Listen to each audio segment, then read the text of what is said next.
let me grab you straight away because the Celtic news today is absolutely wild. I've got 3 massive updates from Arne Engels playing like a man possessed to a surprise twist with Balikwisha'S, and the final story, well, that one is the one you need to hear. Trust me, it's huge, it's emotional, and it changes everything. So stay with me right to the end. We have 6 news a day to keep you updated with the mighty Celtic. Hit that subscribe button and be part of it. Let me tell you, watching Arne Engels these last few weeks has been like seeing a fuse finally catch fire in paradise. And I mean that in the best possible way. The lad's walking around that pitch with a proper edge, the kind of simmering fury you only see in a player who's finally decided he's not here to just survive Glasgow, he's here to dominate it. And honestly, if that anger was a pint, every Celtic fan would be ordering a double. Folk were quick to pile the pressure on him because he cost a fair bit, and you know how it goes in Scotland. The price tag becomes a target before the player even finishes unpacking. But with Martin O'Neill putting his arm round him on one side and demanding fire on the other, Engels has gone from looking uncertain to looking like he's ready to run through a brick wall just to prove he belongs at Celtic Park. That's the magic Martin's brought back.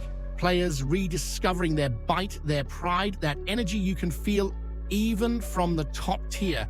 What I'm seeing now is a midfielder who's finally realized he's not just another signing. He's the one who's meant to shove games forward when they start getting scrappy. The kind who'll put in a tackle that wakes up half of paradise and terrifies the poor souls in blue who dare step near him. Against Hibs, he was snarling, snapping, charging through bodies like he had something personal to settle. And every time he plays with that fire, you can feel Celtic Park lift with him. His numbers under Martin tell the whole story. He's barely missed a match. Even the one he didn't start, he came off the bench, set up a goal and scored one himself. The kind of impact you expect from someone carrying the weight of being the club's biggest ever signing. And now 7-point-something ratings all over the place, consistently, confidently. Against Feyenoord, he showed composure. Against Kilmarnock, he showed control. Against Hibs, he showed authority. That's a player who's learning to love the chaos of Scottish football. And the best part, this is exactly the version of Engels Wilfried Nancy will want when he walks into Celtic Park. Fit, fired up, full of confidence, and finally playing like the price tag was a bargain, not a burden. If he keeps this up, give it a few months and he'll be the one setting the tone, not following it. Now, here's what I want to ask you, and I want you to really think about this. You know, if Engels keeps playing with this fury, this bite, this Glasgow edge, do you honestly think there's a midfielder in Scotland who can touch him? Or do you reckon folk are terrified to admit Celtic's most expensive signing might actually turn out to be worth every penny? Hit that subscribe button. Lads, let's G it. Laldy till we hit 1,500 mad Celtic daffs. Michel-Ange Balikwisha, honestly, watching the lad right now feels a bit like watching someone trying to light a candle in the middle of a Glasgow gale. The potential's there, but the spark just hasn't caught yet. And you know exactly where it all started going sideways for him. That grim Glasgow derby at the beginning of the season. The once so bad folk on Sucky Hall were saying they'd have preferred sitting through a Monday morning council meeting. That was Balikwisha'S grand entrance, and sadly it was flatter than a pint spilled outside paradise on a cold night. Since then, the boy's been drifting in and out, popping up for a few cameos under Martin O'Neill before disappearing again. And you could see with your own eyes that Martin just didn't quite trust him the same way he trusted the lads who were bursting veins every time they pulled on the Celtic shirt. But here's the thing, Martin hasn't slammed the door shut on him, not even close. Before his final match, Martin looked Balikwisha straight in the eye and basically told him, "Your story at Celtic is absolutely not finished." He admitted he hadn't used him much, but he also said something that really stuck with me. He told the lad that Wilfried Nancy might walk in the door on Thursday, take one look at him, and decide he's the best wide option in the building. That's classic Martin. Honest, straight, firm, but always giving a player a chance to write their own ending. And let's be honest, if there's a manager out there who loves a raw, moldable winger, it's Nancy. And the problem though? Timing. Balikwisha'S off to AFCON with DR Congo. And while the rest of the squad are putting in their shifts at Lennoxtown trying to convince the new gaffer they belong in his plans, he'll be thousands of miles away trying to rediscover some confidence after a seriously rough start in Glasgow. 12 games, no goals, 2 assists, 12, only 2 starts. 317 minutes of football. That's not a CV that screams instant impact at Paradise. But sometimes all a player needs is a manager who sees something the previous one didn't. Maybe Nancy will look at the lad's pace, his movement, his touch, and see a project worth backing. Because you and I both know, if someone finds the switch, Celtic Park will give Balikwisha a proper chance. We always do when the effort's there. So here's my question for you, and I want you to fire away in the comments. Do you honestly believe Balikwisha deserves a clean slate under Nancy, or has he already shown enough to prove he's not cut out for the pressure of Paradise? Hit that subscribe button. Lads, let's G it loudy till we hit 1,500 mad Celtic dafts.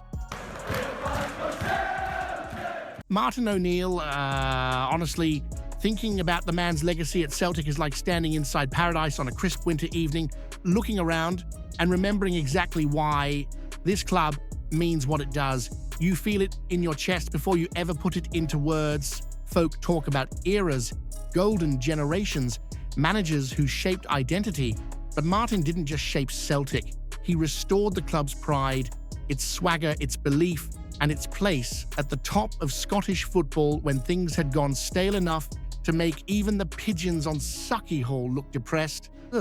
Back in the summer of 2000, after 4 straight seasons of chopping and changing, the board finally got it right.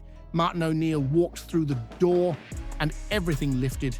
The atmosphere, the ambition, the standard. And unlike some of the more, let's say, imaginative managerial appointments of the 90s, this time the board actually backed their man. Money on the table. Chris Sutton brought in Henrik Larsson, already firing like a Nordic god. And within weeks, Martin stamped his authority with the demolition derby. That was the moment you knew the streets around Paradise were coming alive again. A treble in his first season, the first since 1969, and honestly, you could feel the foundations of the place vibrating every match day. 3 league titles, 3 Scottish Cups, a League Cup, and the Seville run, the sun, the sweat, the heartbreak, but my word, the memories. A season where we won nothing, yet somehow produced the kind of European run that made the rest of the continent stop and look at the boys again. Even when things went sideways, the Inverness disaster, Black Sunday, the late collapses, there was still this unmistakable identity he brought, that hunger, that aggression, that belief that Celtic shouldn't just win, they should impose themselves. And for all the trophies and all the nights under the lights, what always gets me most is this. Martin O'Neill still calls himself a Celtic supporter. That tells you everything. You don't forge that kind of bond in 5 minutes. You do it by giving a club back its dignity, its standards, its pride, and steering it into a new century with its head high and its shoulders squared. Folk compare eras, Stein's golden age, Maley's dominance, the silver glow of Martin's early 2000s. And I'll tell you this, his years weren't just silver, they were emotional platinum.